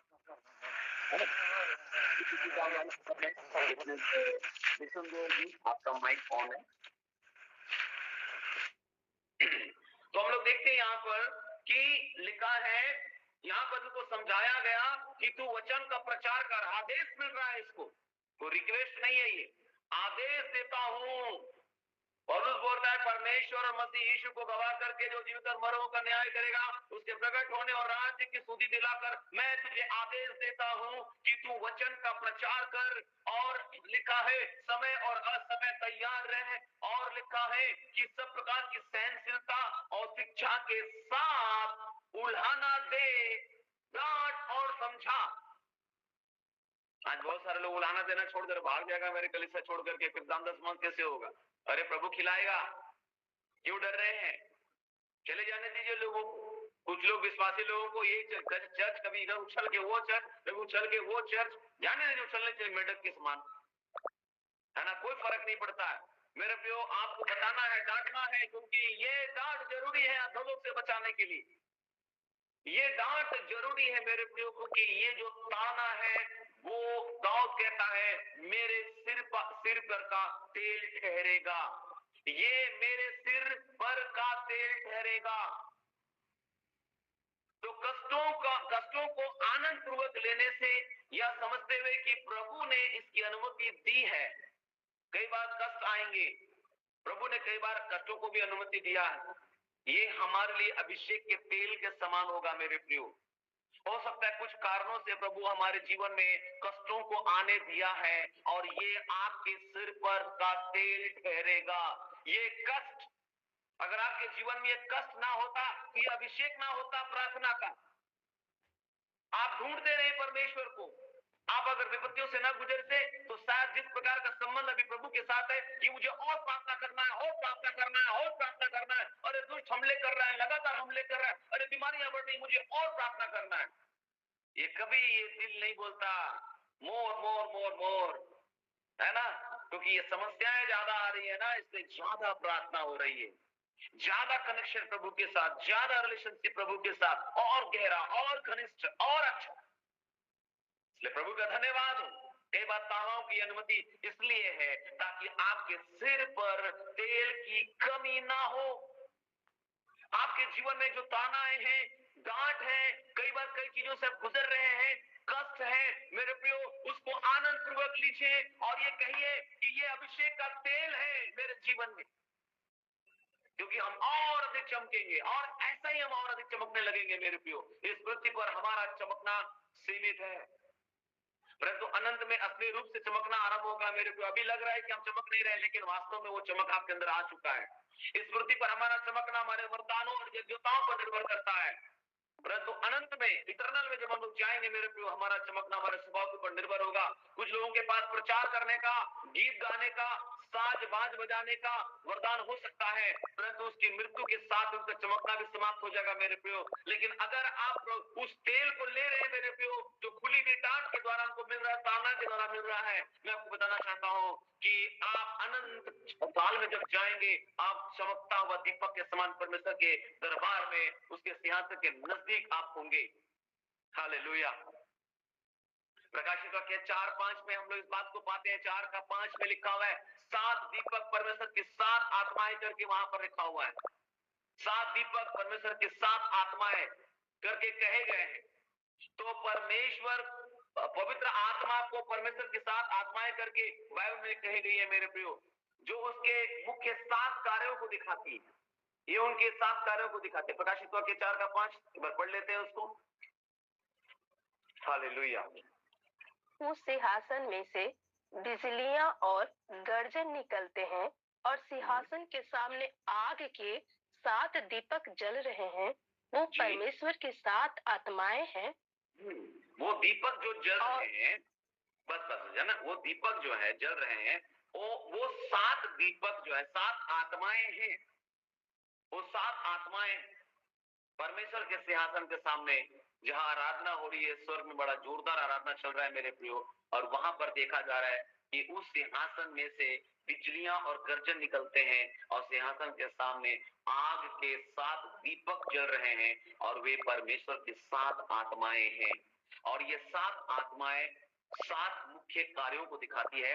यशायाह 11:2 उसका उत्तर वहां पर है, हम लोग देखते हैं। यशायाह 11:2, ये 7 आत्माएं यहाँ जो प्रकाशित वाक्य में दिखा है वो उसके उस कार्य को दिखाता है, और वहां पर 11:2 में पढ़ेंगे यशायाह में। जी।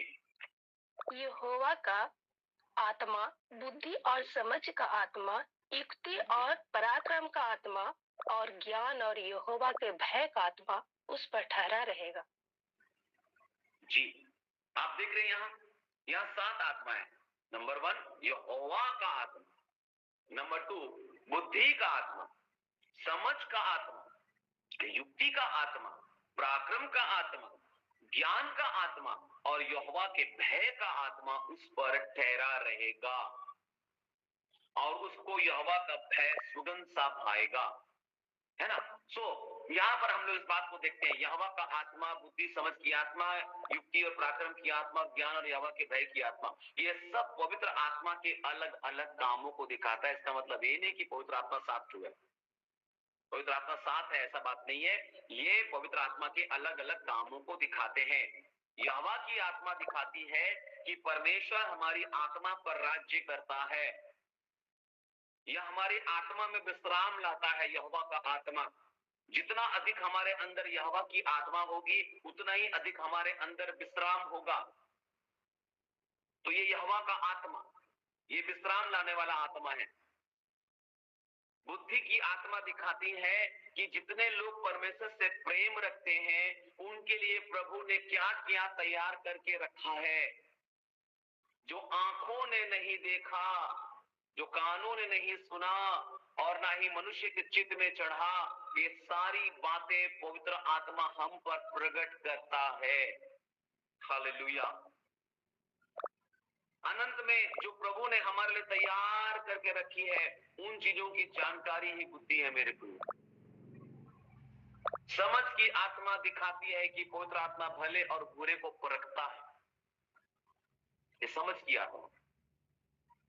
पवित्र आत्मा भले और बुरे को परखता है। युक्ति की आत्मा क्या दिखाती है? युक्ति की आत्मा दिखाती है कि परमेश्वर की आत्मा हर एक परिस्थिति में हमें सलाह देती है और अगुवाई करती है। फिर से आप बता दूं, यहोवा का आत्मा क्या करता है? विश्राम लाता है। बुद्धि का आत्मा क्या दिखाती है? जितने लोग परमेश्वर से प्रेम करते हैं उनके लिए प्रभु ने क्या क्या तैयार करके रखा है ना। जो आंख देखा नहीं, जो कान सुना नहीं, जो चित्त में चढ़ा नहीं, वो है जो पवित्र आत्मा हम पर प्रकट करता है। ये बुद्धि की आत्मा है, समझ की आत्मा भले और बुरे को परखने में मदद करता है। युक्ति की आत्मा, परमेश्वर की आत्मा जो हर एक परिस्थिति में हमको सलाह देती है और अगुवाई करती है, वो युक्ति की आत्मा है। क्या करना है क्या नहीं करना है, सही क्या है गलत क्या है, युक्ति की आत्मा बताएगा आपको। हालेलुया।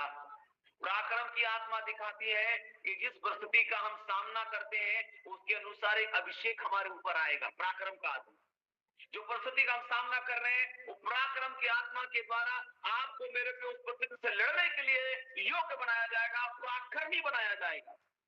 जब शिमशोन के सामने अचानक शेर आ गया तब उसके हाथ में कुछ भी नहीं था, उसके हाथ में कुछ भी नहीं था, परंतु उसके ऊपर एक बड़ा अभिषेक उतरा और उसने मेमने को फाड़ने के समान शेर को फाड़ दिया। मेरे प्रिय, जो पराक्रम का आत्मा होगा, शायद आपके पास कुछ ना हो, संसाधन ना हो, धन ना हो, दौलत ना हो, लेकिन अगर वो पराक्रम का आत्मा आएगा तो कैसे आप शेर से सामना कर सकते हैं, इस बात के लिए वो आत्मा आपको मदद करेगा। पराक्रम का आत्मा, ये अलग अलग आत्मा अलग अलग काम करने के लिए हमें दिए गए। आत्मा एक ही है लेकिन उसका कार्य है ये, वो आत्मा अलग अलग तरीके से हमारे जीवन में काम करता है। ये पराक्रम का आत्मा हुआ। ज्ञान की आत्मा क्या है? ज्ञान की आत्मा दिखाती है कि पवित्र आत्मा मसीह का स्वभाव हम पर प्रकट करता है। ज्ञान की आत्मा, ज्ञान की आत्मा क्या बताती है? ज्ञान की आत्मा दिखाती है कि पवित्र आत्मा मसीह का स्वभाव हम पर प्रकट करता है। जब तक हमें मसीह के स्वभाव की जानकारी नहीं होगी हम उसके स्वभाव के अनुकूल कभी नहीं बन पाएंगे। मेरे प्रियो, आज लोगों को यीशु के बारे में ठीक से पता नहीं है तो उसका स्वभाव कहां से होगा लोगों के जीवन में? पति दिसंबर में जन्मा है, बेतलहम में जन्मा है, तारा आया तो ये आया, ज्योतिषी आया, यही फंसे हुए हैं। यीशु का स्वभाव से लोगों को परिचय ही नहीं है। मेरे प्रियो, तो कैसे हम यीशु के अनुकूल बनेंगे जब तक हम यीशु को नहीं जानेंगे? पौलुस बोलता है उसे जानो, उसको जानना ही अनंत जीवन है। केवल विश्वास अनंत जीवन नहीं है, उसको जानना। आज बहुत सारे मसीह विश्वास करते हैं, मैं आपको बताना चाहता हूँ शैतान भी विश्वास करता और थरथराता है। शैतान भी विश्वास करता और थरथराता है। तो हम कहां पर है, कौन से लेवल में है? शैतान बोलता है पवित्र परमेश्वर का पवित्र जन घुटने टेक दे रहा, हम भी उतना ही तो कर ही रहे हैं, उतना तो हम भी कर रहे हैं, लेकिन शैतान यीशु के जैसा काम नहीं करता है। यही फर्क हो जाता है मेरे प्रियो। अगर आप यीशु को जानते हैं और यीशु के जैसा काम नहीं करते हैं तो आप यीशु के नहीं हो सकते। यीशु मसीह ने उनको बोला तुम अपने पिता शैतान से हो और उसकी लालसा को पूरी करते हो। उस समय यहूदी लोग बोलने लगे हम अब्राहम के वंश से, फिर बोलने लगा अब्राहम हमारा पिता है, फिर वो लोग बोलने लगे कि परमेश्वर हमारा पिता है। यीशु के सामने अपना आत्मिक लेवल को बढ़ाते हुए बातचीत कर रहा था। यूहन्ना रचित सुसमाचार 8 अध्याय में मेरे प्रियो, तब यीशु मसीह ने उसी अध्याय में बोला था तुम सत्य को जानोगे, सत्य तुम्हें स्वतंत्र करेगा। तो लोग बोलने लगे कि हम लोग अब्राहम के वंश से, हम लोग कभी गुलाम बने ही नहीं। इतना झूठ बोल रहा था ये लोग। यीशु मसीह ने बोला चलो ठीक है, तुम कभी किसी गुलाम नहीं हुआ, लेकिन जो पाप का दास है वो जो पाप करता है वो पाप का दास है, उसका गुलाम है। उन्होंने बोला हम लोग अब्राहम के वंशज, अब्राहम हमारा पिता है। तो बोला कम से कम अब्राहम के जैसे तो काम करो, वो भी नहीं कर रहे हो। फिर बोलेगा परमेश्वर हमारा पिता, अगर परमेश्वर तुम्हारा पिता होता तो तुम मुझे जानते, लेकिन तुम मुझे मार डालना चाहते हो क्योंकि तुम अपने पिता शैतान से हो और उसकी लालसा को पूरा करते हो। इतना भयंकर डांट यीशु मसीह ने दी थी मेरे प्रिय वहां पर, है ना। लोगों को परमेश्वर का भय है नहीं क्योंकि उनके पास भय की आत्मा नहीं है। ये सातवां आत्मा है, यहोवा के भय की आत्मा। और ये क्या दिखाती है? यहोवा की भय की आत्मा क्या दिखाती है? यहोवा की भय की आत्मा दिखाती है कि पवित्र आत्मा हमारे अंदर ये बोध लाती है, ये आभास लेकर के आती है कि परमेश्वर हमें हर समय देखता है। जो कुछ हम बोलते हैं, जो कुछ हम सुनते हैं, हमारे हृदय के विचारों को जांचता है इत्यादि। ये भय का आत्मा है, ये भय का आत्मा। हालेलुया। परमेश्वर की जानकारी के बिना हम कहीं नहीं जा सकते हैं और कुछ भी नहीं कर सकते हैं। चाहे 7 दीपक है परंतु दीवट एक ही है मेरे प्रिय, याद रखिएगा। दीवट स्टैंड है ना, और उसमें 7 दीपक है परंतु दीवट एक ही है। उसी रीति से चाहे वह परमेश्वर के साथ आत्माएं दिखाई देती है, परंतु आत्मा एक ही है, याद रखना। आत्मा तो एक ही है, पवित्र आत्मा, होली स्पिरिट। हम दीवट है और हम ही पूरे संसार की रोशनी है मेरे प्रियो। इस समय बताना चाहता हूं कि आप ही वो संसार के लिए रोशनी है। तुम्हारा उजाला मनुष्य में चमकना चाहिए। अगर आप नहीं चमक रहे हैं मेरे प्रियो, मैं आपसे कहना चाहता हूं चमकना शुरू कर दीजिए, चमकना शुरू कर दीजिए। केवल ये नहीं कि चंगाई मिल जाए, छुटकारा मिल जाए, आशीष मिल जाए, दया कर, इतना भीख मंगा जैसा काली है, सब चीज को प्रभु मैं चमकने लग जाऊं। कभी आपने दुआ की, प्रभु मैं चमकना चाहता हूं, प्रभु मेरा उजाला मनुष्य में चमके, कि लोग उसको देख करके आपकी महिमा करें स्वर्ग में जो आप है। महिमा केवल गिटार सितार से नहीं होता भैया, गाना गाने से केवल नहीं होता है, आपके जीवन से चमक आना चाहिए। हम दीवट है, हम ही पूरे संसार की रोशनी है। तो चमकते रहने के लिए क्या करना पड़ेगा आपको? दीवट लगातार जलता रहना चाहिए, जलता रहना चाहिए, तभी तो चमक बरकरार रहेगा। यदि ये नहीं चमकता है तो परमेश्वर का न्याय समीप। याद रखिएगा, जिस दिन मंदिर का दीपक बुझ गया, जिस दिन मंदिर का दिया बुझा था ना, आपको मालूम होना चाहिए, जानते क्या हुआ? परमेश्वर का न्याय सामने आया और परमेश्वर का संदूक छीन लिया गया। पुराना नियम में वो संदूक जहां पर परमेश्वर की उपस्थिति थी मेरे प्रियो, वो संदूक छीन लिया गया इस्राएलियों से, क्योंकि वो मंदिर का दीपक बुझ गया था। पहला शामिल में आप जाइएगा, 3 अध्याय 4 अध्याय पढ़िएगा तो आपको समझ में आएगा मेरे प्रियो कि कैसे जो है वो दिया जब तक बुझा नहीं था तब तक तो सब कुछ ठीक था, लेकिन जिस दिन वो दिया बुझा मेरे प्रियो, फलस्ती लोग आए और उन्होंने वाचा का संदूक को छीन लिया और महिमा उठा ली गई। परमेश्वर के मंदिर में दीपक नहीं बुझना चाहिए। परमेश्वर के मंदिर में याद रखिएगा दीपक नहीं बुझना चाहिए। लिखा है बाइबल में, तुम्हारा दिया जलता रहे, दीपक ना बुझे, तुम्हारा दिया जलता रहे। हम परमेश्वर की ज्योति है, हमें हर समय यहाँ तक कि हमारे जीवन के सबसे अंधेरी रात में भी हमको चमकते रहना चाहिए। मैं एक और बात बता देता हूँ मेरे प्रियो, जली हुई काली बत्ती को काटने के लिए कैंची का उपयोग किया जाता था। आपने पुराने समय में डिबरी जलाया होगा, तो कभी कभी हम लोग देखते हैं कि जो जल जाता है उस कपड़े को, है ना, उसकी जो क्या होता है उसको, पलीता या क्या बोलते हैं उसको, है ना, फीता जैसा हम लोग, तो हम लोग कई बार तो कैंची से, आपने लैंप लालटेन जलाया होगा, कई बार उल्टा पुल्टा जल रहा है तो कैंची से थोड़ा काट करके उस काले वाले भाग को हटा देते थे ताकि ठीक से जले। आप लोगों ने कभी लैंप लालटेन अगर यूज किया होगा, जो शहर के लोग हैं तो कभी नहीं जानेंगे इस चीज को, है ना। तो जो लोग गांव देहात में रहे हैं जहाँ बिजली की समस्या रही, लालटेन साफ करते थे, चिमनी साफ करते थे, कैसे याद है आप लोगों को जमाना, है ना? कैसे अभी भी मेरे घर में है, लोगों के घर में है ना, वो चिमनी साफ कर रहे, फीता लगा रहे, उसमें नीचे किरासन तेल डाल रहे हैं, और कभी कभी अगर सही शेप में नहीं है वो फीता, वो कैंची से हम लोग काटते हैं, है ना। तो जली हुई काली बत्ती को काटने के लिए पुराने नियम में भी वो मेलमिलाप वाले तंबू में भी था ये, है ना, आपको दिखाएंगे हम, ये भी था। तो परमेश्वर की महिमा के लिए, संसार में चमकने के लिए हम अपने वरदानों और योग्यताओं और अनुग्रह को उपयोग करते हैं। जब परमेश्वर आपको उपयोग करता रहता है और लोग उद्धार और छुटकारा प्राप्त करते हैं और लोग आपको सराहते हैं, तो आपकी अज्ञानता में ही आपके अंदर एक स्वयं की महिमा करने का अनुभव उत्पन्न हो जाता है। कभी कभी ऐसा होता है, जब हमको इस्तेमाल होने लग जाते हैं ना, तो अपने आप में लगता है ओ हमें तो कुछ है, ऐसा लगता है, कुछ घमंड उत्पन्न होने लग जाता है, अपनी महिमा थोड़ा से हम लोग लेना शुरू कर देते हैं। जानते हैं यही जली हुई काली बत्ती है, यही जली हुई काली बत्ती है। प्रभु को इसे हटाना ही है, नहीं तो आपके चमकने पर प्रभाव पड़ेगा।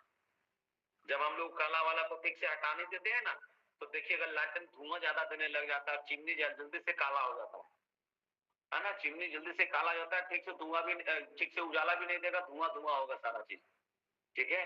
तो उसको हटाना पड़ता है, प्रभु को हटाना होगा, उसको प्रभु को बोले हटा दीजिए प्रभु, आपकी रोशनी धुंधली हो जाएगी, यहाँ तक कि आप बुझ भी सकते हैं ऐसे कारण से। यदि दीपक ना जले उसकी बत्ती भी काली नहीं होगी और फिर उसे काटने की आवश्यकता नहीं। इसलिए जब हम काटे जाते हैं तो हमें समझ लेना चाहिए यह इसलिए हुआ है क्योंकि हम प्रभु के लिए चमक रहे थे, और काटे जाने को हम सही आत्मा से स्वीकार करें। कई बार काटे जाने के लिए दीजिए लोगों को, प्रभु शायद मेरा जीवन से ठीक से उजाला नहीं निकल रहा, काट लीजिए आप उसको, पिता को सेट में लाइए। दीपक अपनी बत्ती अपने आप नहीं काट सकता, अपना उस पिता को बत्ती को ठीक स्वयं से नहीं काट सकता है, कोई दूसरा उसका बत्ती को काटना चाहिए। वो कौन है? वो जो पिता को सेट में लाएगा। जब हम उसके लिए अधिक अधिक उपयोगी होते हैं तब परमेश्वर स्वयं हमें काटने के लिए लोगों को ठहरा देता है, लोगों को ठहरा देता है। बत्ती को काटने वाले कैंची, उसको बाइबल में जानते क्या बोला गया? उसको बाइबल में बोला गया गुलतरास। गुलतरास है ना, आप पढ़िए उसको, निर्गमन 25-38, कभी आपने नहीं पढ़ा होगा। ये गुलतरास क्या होता है भैया, कहां से आ गया ये गुलतरास? आज तक मैंने सुना नहीं। कभी कभी जानते हैं बत्ती गुल ना हो जाए इसलिए उस गुल को तरासा जाता है। आपका बत्ती गुल ना हो जाए इसलिए उसको तरासा जाता है। कभी आप वचन पढ़े कि नहीं पता नहीं, निर्गमन 25 उसका 38, निर्गमन 25 उसका 38। उसके तरास और गुलदान सब चोखे सोने के हो। उसके क्या क्या? गुलदान और गुलतरास। गुलतरास और गुलदान सब चोखे सोने के हो। और वो भी सोना का है, बताइए। गुलतरास, गुलतरास एक प्रकार का कैंची है ना, और गुलदान स्टैंड है, वो गुलदान है ना। तो क्या लोहे या पीतल के गुलतरास काफी नहीं थे? इसको भी सोना होना चाहिए। हाँ, तराशने वाले को भी सोना होना चाहिए, उस कैंची को भी सोना होना चाहिए।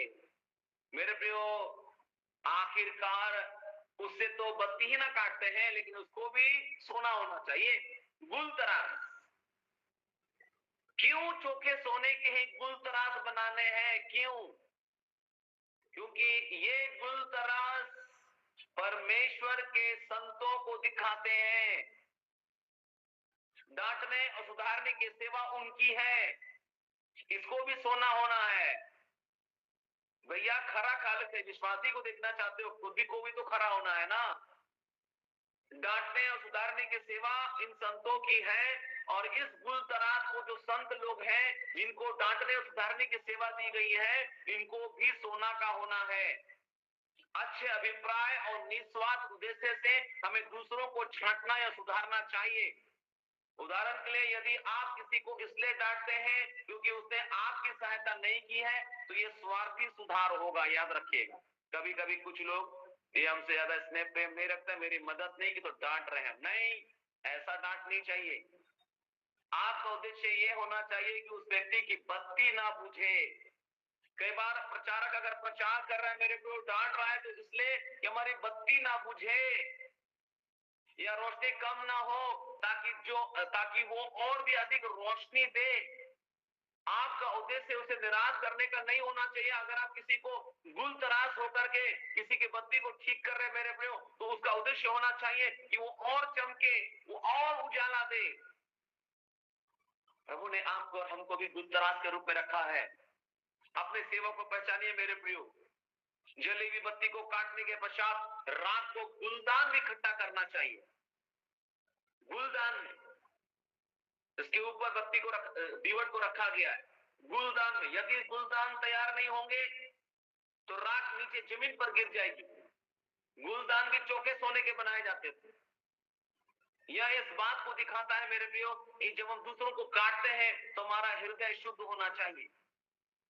दूसरों का सुधार करने से पहले हम अपने खुद के हृदय को जांचते हुए ये देखना चाहिए, क्या उस विषय में मैं ठीक हूं या नहीं। दूसरे को तो हमने तराश दिया, जिस व्यक्ति को हम सुधारते हैं वहां पर उंगली ना उठाने पाए, वो हम पर उंगली उठाने ना पाए। और यदि गुलदान नहीं होंगे तो राख से हमारे हाथ मैले हो जाएंगे मेरे प्रियो, राख से हमारे हाथ मैले हो जाएंगे। इस कारण दूसरों का सुधार करते समय शुद्ध हृदय का संभलना बहुत मुख्य बात है। अब ये आप ना थोड़ा सा सर्च करना, बहुत सारी चीजों को नहीं बता पा रहा हूँ। गुलदान कैसे होता है, जाइए गूगल पे सर्च कीजिए, गुलदान, गुलतरास, है ना, सर्च कीजिए, आपको दिखाई देगा। दीवट, वो यहूदियों का वो दीपक जो है ना कैसा होता था, जरा देखिएगा तो आपको समझ में आएगा। जब कभी हम दूसरों की काली बत्ती काटते हैं, हम उनके अधर्म को अपने ऊपर उठाने का या उनके अधर्म को अपने हृदय में लेने के लिए तैयार होना चाहिए। यशाया 53:11-12। देखिए, मेरा धर्मी दास उनके अधर्म के कामों का बोझ आप उठा लेगा।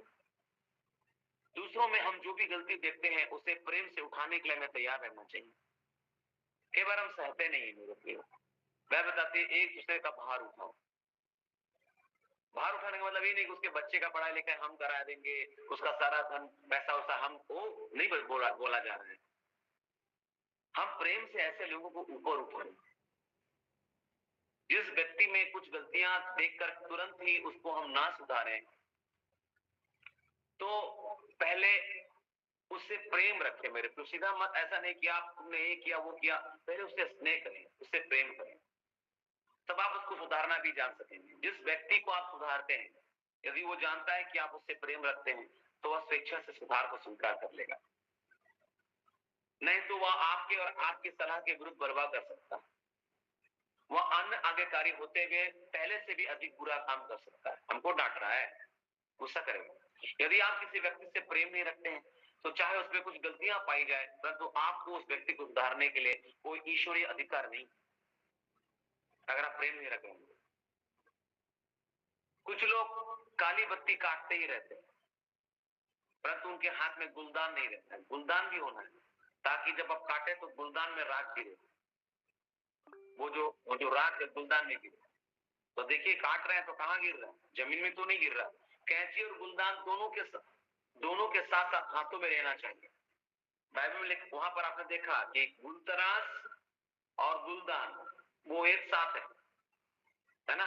गुलतराश वो कैंची है, गुलदान जिसमें राख गिरेगा, सीधा जमीन में नहीं गिरेगा, नहीं तो वह जो स्थान है मिलबला पवित्र स्थान गंदा हो जाएगा, है ना। वो गुलदान में जमा होगा उसका राख, ठीक है। वो दोनों साथ में रहना चाहिए, नहीं तो भूमि पर राख गिर जाएगी और पूरा स्थान गंदा हो जाएगा। पूरी कलीसिया में गड़बड़ी हो जाएगी मेरे प्रियो, पूरी कलीसिया में। याद रखिएगा, बड़ा तरीके से उसको काटना है, तराशना है। याजक पवित्र स्थान में चप्पल नहीं पहनते थे, इसका कारण उनके पैर भी गंदे हो जाएंगे। इसका क्या अर्थ है? इसका अर्थ क्या है? जब वो पवित्र स्थान जाते थे चप्पल नहीं होता था। किसी व्यक्ति की गलती का सुधार करने के पश्चात हमें इधर उधर जाकर दूसरों से नहीं कहना चाहिए, नहीं तो दिक्कत हो जाएगा। काली बत्ती को काटने के पश्चात याजक उस बत्ती को थोड़ा ऊपर उठाएंगे ताकि और भी अधिक प्रकाश चमके। याजक करते थे ऐसा। और जब कभी हम सजा पाते, ताड़ना किए जाते, सुधारे जाते हैं, तब हमें यह समझना चाहिए कि ये हमें और भी अधिक चमकने के लिए सहायता कर रहा है।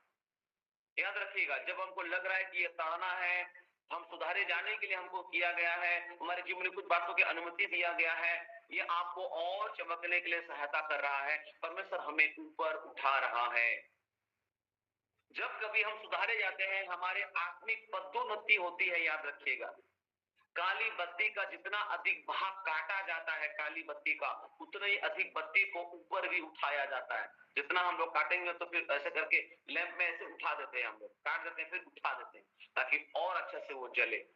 जितना अधिक आप सुधारे जाते और डांट खाते हैं ना, उतना ही अधिक आप चमकने वाले हैं। याद रखिएगा, उतना ही अधिक प्रभु आपको उपयोग करने वाला है। इस कारण हमें हर बार काटे जाने के समय प्रभु का धन्यवाद करना चाहिए। अगर आप डांटे जा रहे हैं, प्रभु को धन्यवाद करें, क्योंकि ये डांट, ये ताड़ना आपके सिर का तेल होगा। कल जो बत्ती चमक रही थी वो आज राख है। इसका आत्मिक अर्थ क्या है? हम कल उपयोगी थे, इसके लिए घमंड नहीं करना चाहिए। याद रखिए, हाँ, कल प्रभु ने हमें कई अच्छी बातों के लिए उपयोग किया, परंतु कल हमें प्रभु के प्रति जो प्रेम और धुन था वो आज राख है। कई लोग अपने पिछले दिनों की बड़ाई से ही बहुत खुश रहते हैं, उसी में वास करते हैं। ओ, पिछले दिनों मैंने ये किया वो किया। नहीं, पिछला वाला जीवन अगला जीवन नहीं बनाता। आपका पास्ट फ्यूचर नहीं बनाता, आपका प्रेजेंट फ्यूचर बनाता है। हाँ, 10 वर्ष पहले मैंने प्रभु के लिए बहुत कष्ट उठाया, 20 वर्ष पहले मैंने प्रभु के लिए अनेक आत्मा कमाई, 30 वर्ष पहले मैं बड़ा प्रार्थना वीर था, परंतु प्रभु कल की चमक पर ध्यान नहीं देता है। याद रखिएगा, प्रभु बीती हुई कल की चमक पर ध्यान नहीं देता है। आज प्रभु के प्रति आपको कितना प्रेम और गुण है, ये मायने रखता है। कल हम प्रभु के लिए शायद नम्र और गुण रहने वाले रहे होंगे, परंतु शायद आज हम घमंडी और परमेश्वर के प्रति प्रेम रहित हैं। प्रभु यीशु ने कहा, जो मछलियां तुमने अभी पकड़ी है उनमें से कुछ लाओ। कल की मछली आज अच्छी नहीं है, आज की मच्छी चाहिए। पिछले दिनों की अच्छी बातों पर घमंड करना व्यर्थ महिमा है, वो राख है मेरे प्रियो। इसलिए पिछले दिनों की बात को याद मत करिए कि हम 1995 में, 90 में, 2000 में, 2010 में, 15 में, 20 में ऐसे थे वैसे थे। अभी क्या है? आज को देखिए मेरे प्रियो, परमेश्वर वर्तमान देखना चाहता है आपका। कुछ लोग पिछले दिनों को बात को, अरे क्या था दिन, मैं ऐसा था, मैं वैसा था। अभी कहाँ गया वो प्रेयर लाइफ? वो तो राख बन गया भैया। जो बत्ती जल रहा है वो तो राख बनते जा रहा है ना, गुलदान में गिरते चले जा रहा है, तो राख बन गया, खत्म। आपको और उठना है, और आपको काटने देना है। प्रभु तराशिए मुझे, ताकि मैं सही दीपक बन सकूं। कैसे से काटिए प्रभु, इस पिता को सही लाइन में लाइए। ज्यादा धुआं दे रहा है, कुछ लोग ज्यादा धुआं देते हैं। लाइट कम देता है, धुआं ज्यादा देता है। धुआं कम करिएगा तो धुआं ज्यादा निकलेगा। धुआं ज्यादा करिए ताकि धुआं कम निकले। और जब धुआं ज्यादा निकलेगा मेरे प्रियो, मैं आपको बताना चाहता हूँ, वहां से सामर्थ भी ज्यादा निकलेगा, काम भी ज्यादा दिखाई देगा। हालेलुया। मैं आप लोग के साथ हूँ। मैं यहाँ अपने संदेश को विराम देना चाहता हूँ। जब भी आता हूँ तो ऐसे घंटा से अधिक समय ले लेता हूँ। माफी चाहूंगा, फिर भी आप इतनी संख्या में हमारे साथ जुड़े हुए हैं। शिक्षाओं के साथ बने रहिए मेरे प्रिय। इस अंतिम समय में शिक्षा जरूरी है, उपदेश, शिक्षा, टीचिंग याद रखिएगा, टीचिंग जरूरी है, इसमें बने रहिए। मैं विश्वास करता हूँ कि आज के संदेश से आपने आशीष पाई, आपने समझा होगा, और नहीं तो फिर एक बार जो स्पष्ट करने की कोशिश करूंगा, है ना। तो मैं विश्वास करता हूँ आज के संदेश ने आपके जीवन से बातचीत की है। अगर आप आशीषित हुए हैं तो जरूर अपने गवाहियों में इन बातों को रख सकते हैं। तो यहाँ अपने संदेश में विराम दे रहा हूँ आज के लिए। प्रभु ने चाह दिया इसी माध्यम से आपसे हमारी मुलाकात होगी। प्रभु आप सबके साथ हो। आइए प्रभु की महिमा में और आगे बढ़िए और अपने जीवन को तराशने दीजिए। प्रभु आप सबके साथ हो। आप सबको मेरा मसीह सलाम, सालूम, जय मसीह, प्रेज़ द लॉर्ड।